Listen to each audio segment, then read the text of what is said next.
Good afternoon and welcome to another edition of the CannaList Conversation. We are here with Stephen Scheier. Stephen, how are you? I'm doing really well, Mike. Thanks for having me on your show. So, Stephen, give us a little bit of your background and tell us a little bit about what you're working on. Well, I work in cannabis. I've worked in cannabis since 2018. I fell into it quite accidentally. I had a phone call from a good friend of mine whose son had been in the unregulated and regulated market for many years. And she said to me, Steve, my son is in a partnership with two other people. They're not getting along. They're not able to make this work. Can you please step in? She said, you're a great HR person. I had hired her actually in, I think, 1999 to work as the CFO of a large internet company. And I've been friends with her ever since. She said, can you step in and help my son and his partners try to figure out what they're doing? So I did, and I realized that these are three people who didn't have a shared vision about what they were trying to accomplish, didn't have a shared perspective of what they needed to do tactically, and on some days didn't even really like each other very much. And over the course of the following year, I we kind of fell into an semi-arranged, semi-amicable divorce because these are three folks who really should not have been in business together. But the good thing about it is I realized that I really like being in the cannabis space. It's a very creative, thoughtful space filled with people who are really committed to the plant and really committed to advancing their businesses. And even though it did end up in an amicable or semi-amicable divorce, all of the people that on the team thought that the work was worthwhile, and they recommended me to other people, and that's how I got started in the business. My background, and Mike, thank you for asking, has really been, as a young person growing up, I was always interested in power. I was interested in politics. I started out my career in the political world. Pardon me, I was the chief of staff to the chairman of the Ways and Means Committee in the California State Assembly. I then went to work at Apple, where I was there from 82 to 91. I was a product introduction manager for the original Macintosh. My last job at Apple, I was the director of K-12 marketing. And then after that, I went into human resources because what it dawned on me, I was much less interested in technology than I am in people and power and process and how to make people, most importantly, better leaders. So I spent a long time working on that. As I said, I got into cannabis in 2018, and one of the things I saw was that a lot of people got into this business to defy the man, and then they woke up one morning, they realized they were the man or they were the woman, and they had to make their company work, and they didn't know how. And so from 2018 to 2021, worked in this field. I had clients and still do. And I started coalescing my thinking around power. And I wrote in 2021 with my co author Michael Ashley this book, which is called Power Up: Essential Tools for Cannabis Leaders. And it's all about how people can harness their power to be better leaders, to get more out of their businesses, and to create a better environment in a very competitive field for their employees. So that's what I'm doing. My work has morphed into, and then I'll be quiet and you can ask me another question, and thank you for your patience. I do three things. Number one, I do individual leadership coaching for cannabis CEOs. Number two, I do um, I create advisory boards for cannabis CEOs. So I'm just finishing up starting an advisory board in Eastern Washington where I bring in, because of my network and my contacts, five or six experts that this cannabis operator would like to engage with. And these people get paid a meeting fee, and they get paid with stock in the company. And so that's the second thing I do. And the third thing I do, which I'm just getting started, is a Cannabis CEO Council where I'm convening groups of 12 cannabis CEOs to talk about their issues, their challenges, their passions, how they can help each other, bring in guest speakers, It's sort of like a Vistage play for exclusively cannabis CEOs. So those are the things I do. I'm going to be writing another couple of books in the next few years. And yeah, thank you for listening to that long, long, long explanation. And so, what are the unique challenges to the cannabis space? Well, I think that there are numerous. There are numerous strategic, as you all know, there are numerous strategic challenges in the cannabis space. Everything from confusing and contradictory government regulation, a lack of federal acceptance, a lack of banking. Capital is hard to raise. There are many competitors. There is a very screwed up distribution network. There's a many organic issues that are confronting the industry. From what I tend to do is to concentrate on the people side of that equation, which is how can I, as a leader, better and more effectively use my voice to mobilize the people on my team so I can create a better company. Many people are, it's hard to find somebody who's either, well, let's put it this way. I think there are many people, we had many examples, and thank you. I was sort of stumbling there in my mind about how to phrase this, but there are many people we can see who are sometimes drunk with power, who are sometimes using their power in not ways that are really helpful. I'm not worried about those people. There are uh, plenty of people out there like that, but in truth, I think it's a small minority. What I more worry about is the people who are underpowered, who don't know how to use their power to advance their company, who don't know how to give voice to what they're trying to achieve, don't know how to articulate a vision, and don't know how to mobilize their teams. That's the people I'm most concerned about, and I see plenty of those people in the cannabis space. What's interesting is the biggest complaint that we hear is sort of this bro culture mentality, right? Mhm. And either you're in, or you're with part of the in crowd, or you're not. So how do you address that? Well, I think there is a very definitive bro culture in the space. I don't know that it is that, well, I don't know that it's that deep that it can't be overcome. I think that there are lots of people in the unregulated market were men who were willing to take risks, right? In the regulated market, you're seeing many women who are coming into the space who have ideas, interesting, thoughtful, and creative ideas about how to advance products in the space. And that's really what the future is. So, what I've done is, in particular, to look for female CEOs that I can help and support. If you look at my webcast, which is Firestarters with Steve Scheier, that's Firestarters with Steve Scheier. Um, I slurred it a little bit the first time, so I said it the second time. Half of the people I've had on the show are women. I think it's really important to give women voice and to encourage women to be successful in the space. And there are a lot of really good female CEOs out there. People like Lisa Hurwitz, who was the person at Happy, or another person I've had on the show, Autumn Sheldon, who's the CFO and a co-founder of Autumn Brands, or um, who else have I had? Lisa McClung, who's a investor in Chicago, or um, I'm blanking on someone that I really don't want to blank on. Um, a woman who runs Pink Haze in Michigan, whose name I'm unfortunately blanking on. So there are a lot of great people out there who are women who are doing that.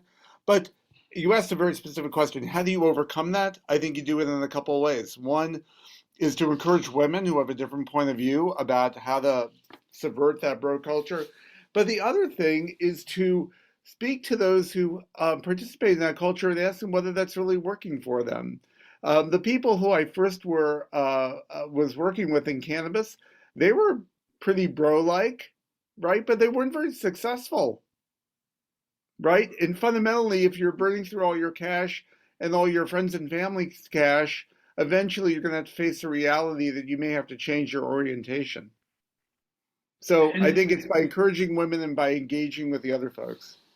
and where do you think we are as far as an industry maturity? Are we at like the 1.0 version, or how far along do you think we are as an industry? That's a really good question. I think we're at the not to be a contrarian or not to be cute. I think we're at the 1.5 version. I think Okay.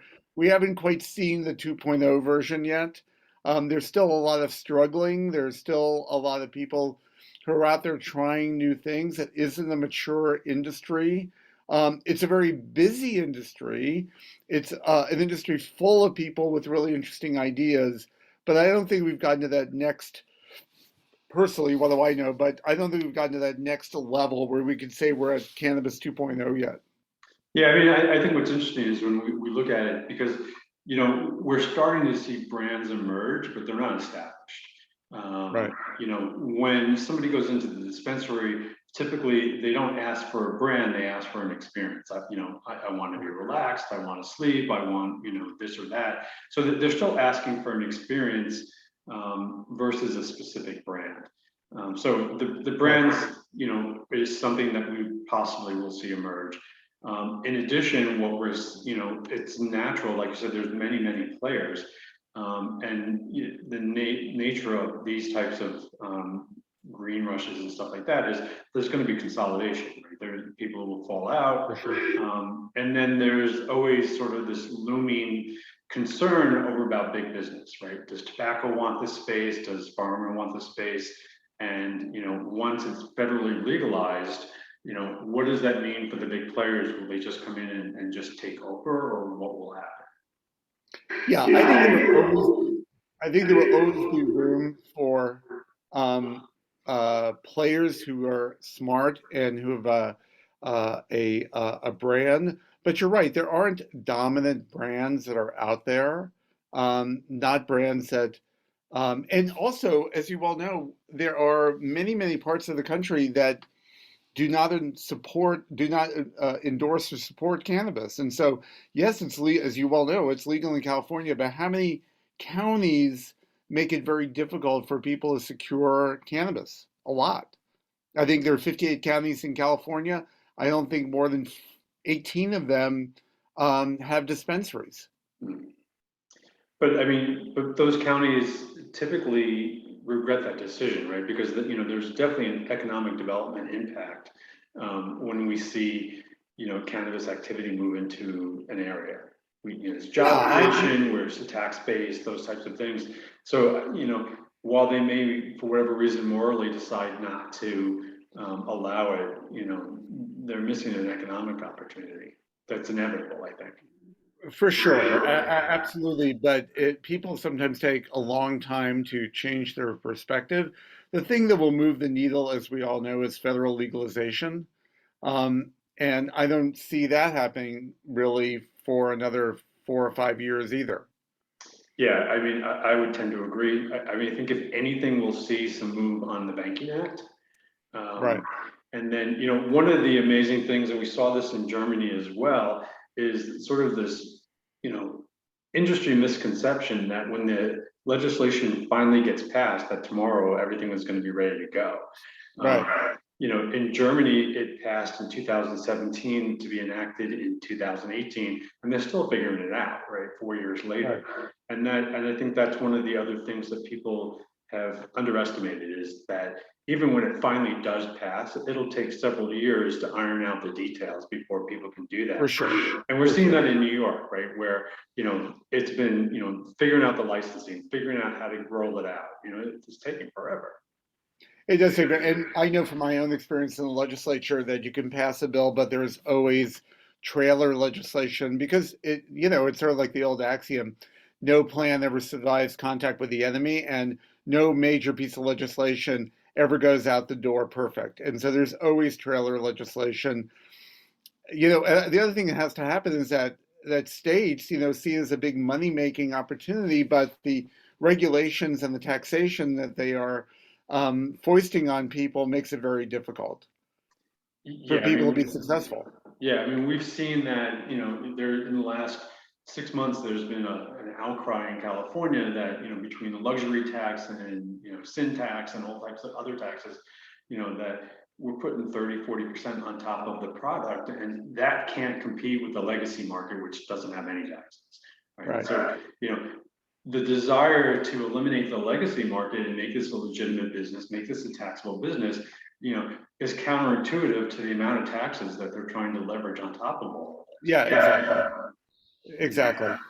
And so what I am doing in my space is creating opportunities for cannabis people, cannabis leaders to gain more support, to gain more insight into their business, and to build their network. That's really what I'm about. So the Cannabis CEO Council, which will start, I hope, in May or June, the advisory boards that I'm putting together are all opportunities to connect people in the space. People are actively trying to build businesses in the space with advisors that can help them. And our belief is that for the folks that are in the space now that have the staying power, meaning capital, right, to ride this out for 3 or 4 years, they'll be very well positioned on the other side of this. right, But they're going to need capital to make it to the other side. right, exactly. And yeah, I mean, if you can self-fund, it's great. If you can turn a profit, it's great. But there's a lot of risk in cultivation, and there's a lot of risk in establishing a brand. I mean, so many people are trying to establish their brands now that who knows what's going to, who knows what's going to really work. And what do you see, and are you working with any sort of these alternative products that have sort of managed to, find loopholes? I'm talking like the Delta 8s and the Kratos and stuff like that. Are you doing anything in that space, or do you avoid that space? What's your response to that? I have not um, had the opportunity to work in that space really. I mean, my focus is really how could I make cannabis CEOs more effective at doing their jobs? Yeah. And so I sort of go to where those opportunities take me. I'm not targeting a particular segment of the cannabis space particular. And are most of the companies you're working with consumer-based companies? Yeah, I have one cultivator. I have another vaping company. But I also have other companies that are in, for example, technology side of cannabis. So A company that's ecosystem players as well. right, exactly, exactly. So at the end of the day, what these people all have in common is they're trying to be successful in a space that is very daunting right now. And I'm trying to be the person that they can lean on to grow their company. And do you bring experience? Do you bring stability? What is it that attracts them to you? Um, I think more than anything, it's my ability to create focus for them or to work with them to create focus because there's a lot of chasing of bright, shiny objects in the space. And that's just not something that will really cause them to be successful. So, yeah, what people are interested in with the advisory boards is they are just nose to the grindstone. They're trying to make their company successful. They haven't met people. In this advisory board I've got that's just about ready to start, there are 3 other CEOs that are going to be on this advisory board. And that's the kind of experience that my client wants to have. In the Cannabis CEO Council that I'm starting, it's all these cannabis CEOs that are, again, nose to the grindstone, trying to make it work, and they're not reaching out there, they're not connecting with other CEOs. And are they doing that because they view them as competition, or are they doing it because they're just, not looking outward? What is They're just not causing that? looking outward. They're so focused on their making their business successful. In fact, my job is to make sure that there are no. It's a little bit easier because of the bifurcated nature of cannabis in the country.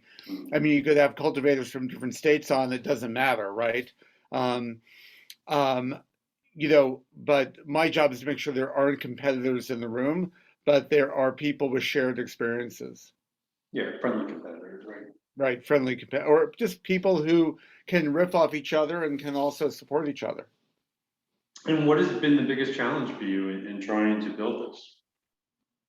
Um, the biggest challenge has been getting my name and brand out there, so that people know who I am, and we have largely accomplished that through an outbound LinkedIn program, and through these webcast videos that I've been doing, and it's been a lot of fun. I got my first paid speaking gig. I'm going to be speaking at the graduation. I'm really excited about this. The graduation ceremonies at the Cleveland School of Cannabis. Oh, cool. So I'm going to be their graduation speaker in June, and it's just I haven't been in the What's your business. topic? Do you know? Well, it's going to be about. I'm still working on it for sure, but it's going to Yep. be on power and leadership, and that there is joy involved. One of the things that I think is unfortunate is that people think leadership is a drag. And I really don't think it is. I think it can be very joyful. It could be leadership is about showing the way. It is about having a vision and compelling or encouraging people to come along with you for that ride. I mean, I learned a lot about that with all my interactions with Steve Jobs when I was at Apple. Um, I had a good relationship with Steve. I was always a Jobs loyalist. He could be a pain sometimes for sure. But you always knew with Steve that he was trying to do something great. And that's my goal for the people I work with. I want them to be able to articulate something great that they're trying to accomplish. And I'm also one of the important chapters of my book, it's like the second chapter of my book, is a chapter called No, They're Not Your Friends. People often get confused about the people they're hiring and what role they play in their life. And people need to understand, cannabis CEOs need to understand that their job is to create an environment that works. It's not to secure the friendship of the people that work for them. And how is coming from an HR background added to that perspective? Well, I think it's a combination of my HR background and my political background. It's I came at my HR background through a political lens. I understood from the very beginning that message is really important. You have to be able to articulate a vision that people can buy into. And certainly working with Steve Jobs for 3 years as I did, or observing him for 3 years as I did, um, up close and personal, um, I saw the importance of having a vision and being able to speak to that vision. Lots of times people don't feel it's important to speak to the vision. Oh, they see what I'm doing. They see what I'm doing. That's enough. It's not enough. You have to be able to convince people that your path is the right one and they would be wise to come along with you. And does the cannabis industry suffer from the Great Resignation, or are people still excited about joining this industry? Everyone, it's very interesting. In preparation for this commencement address I'm giving, Uh, I interviewed so far 3 students from the school. Everyone is super excited about being in the industry. They really are. There's so much passion, and that passion is fueled by, in many cases, the individual stories they have about how cannabis has helped the lives of people they know and love. Yeah, I mean, there's definitely, I mean, that's what sort of, to go back, way back to what we were talking about earlier. That's, in my experience, been the primary difference between male entrepreneurs and female entrepreneurs. The Mhm. female entrepreneurs seem to come to this with a care perspective, right? This is Yeah, a natural product that has many benefits that are, while they may not be evidence-based medicine yet, right? We're working on that, but we know that there's a lot of benefits from it. That the plant yeah. holds these benefits, will unleash more of these benefits, and then we need to obviously go down the path and make sure that we have the evidence and clinical trials to support that. But the women seem to approach this from a care perspective, like this is an opportunity. Absolutely. And I think that, but interestingly, I really have not met very many people, though I know they're out there, that are in it solely for the money. I really have not. The person I was really proud that the I know person. some folks in California who are in it for the money. I'm sorry, what? So I know some folks in California who are clearly. Oh, I do too. No, absolutely. Absolutely. I'm not saying no, but a lot of people are interested in it for what it will do for their communities, and they have a passion for it. One of the things I'm going to be doing a podcast show on or a webcast show on is the pluses and minuses of social equity programs. I've got several people of color who I'm recruiting to be on the show because I think we still haven't gotten this right either. And so I think it's going to be a very interesting discussion. Getting back to your point, the person who wrote the foreword to my book is a woman named Tracy Ryan. Tracy has been interested in the cannabis as medicine part of the business for many years. Her daughter was born with with cancer, and Tracy founded a nonprofit called CannaKids and is on the leadership team of a company in Los Angeles called Encore Biotherapeutics. And they are using cannabis in conjunction with traditional therapies for better results. So yes, I think that it's a really wonderful space for people who want to make money and also people who are trying to advance the plant. Steve, I'm aware that you have a hard stop, so if folks want to learn more about what you're doing and follow you, where can they find you? Well, very, very kind of you, Mike, and thank you very much for having me on the show. They could find me at steve@stevescheier.com. My email is steve@stevescheier.com, and it's spelled Scheier. They can also look at my book on Amazon, Power Up, and they could also look at my webcast series, which is called Firestarters with Steve and Scheier. we'll mention those links below so that folks can. Wonderful, that would be great. In closing, and thank you very much, Mike, for having me on the show. Sure. I really applaud the work that you're doing, and thank you very much for doing it. Is that products are important. Products are crucial, but what also is important, and what I am working on, is trying to create better leaders in cannabis and more supportive structures for these leaders to operate in. And so I hope I'm going to be able to accomplish that. And I thank you very much for having me on the show. Steve, we have no doubt about it. We look